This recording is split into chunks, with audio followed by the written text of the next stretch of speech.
મારું નામ ગૌરવ પાવાગઢી છે અને મારી પ્રોપર્ટી હતી C101 અક્ષર પ્રથમ ચાંદલોડિયામાં.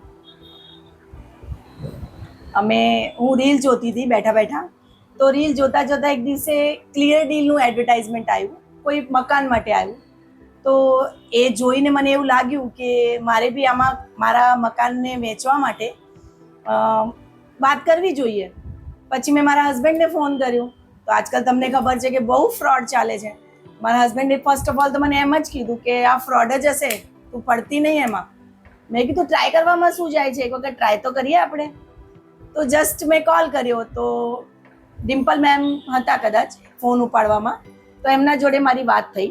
તો એમને બધું મને કોન્સેપ્ટ સમજાયું કે આવી રીતે થાય છે. અમે બ્રોકર નથી, અમે સર્વિસ પ્રોવાઈડ કરીએ છીએ, અમે બ્રોકર નથી. એટલે સોશિયલ મીડિયા ઉપર અમે એવી રીતે તમારું 9 કઈ સાઇટ્સ છે એના ઉપર અમે તમારા મકાનનો વિડીયોઝ ને બધું અમે જ લઈશું ને અમે જ અપલોડ કરીશું અને ફોલોઅપ બી અમે લઈશું.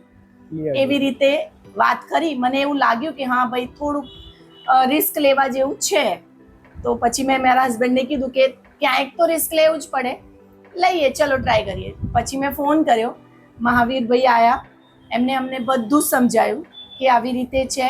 બ્રોકર 1% લે કે 1.5% લે, પણ અમે આવી રીતે ટકા ઉપર પેમેન્ટ લેતા નથી. અમારી એક ફિક્સ એમાઉન્ટ છે અને આવી રીતે અમે ચાર્જીસ લઈએ છીએ.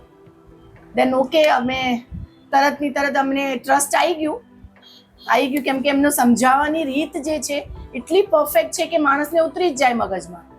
એવી રીતે ઉતરી ગઈ અને પછી અમે એમને ડીલ સાઇન કરી. ઓકે, ડન કર્યું. પછી અમે બહુ એફર્ટ કર્યા, બહુ બધા લોકો અમારું મકાન જોવા આવ્યા. એમના તરફથી બી બહુ સારું એફર્ટ હતું અને અમારું મકાન બી બહુ સરસ હતું. 2 મહિનામાં અમારું મકાન સેલ થઈ ગયું. કદાચ 2 થી 2.5 મહિનામાં અમારું મકાન સરસ રીતે સેલ આઉટ થઈ ગયું, કોઈ બી પ્રોબ્લેમ વગર. અમારે જેમને મકાન લીધું એ બી બહુ સારા કસ્ટમર હતા. એવું કંઈ નહીં કે પાડોશીને તકલીફ પડે એવા કસ્ટમર એમને મોકલ્યા હોય. એમને કસ્ટમર બી બહુ સારા મોકલ્યા. એટલે અમે બહુ સેટિસ્ફાઈડ છીએ એમની સર્વિસથી અને એકદમ પરફેક્ટ છે. તમે લોકો ટ્રસ્ટ કરી શકો છો. Thank you.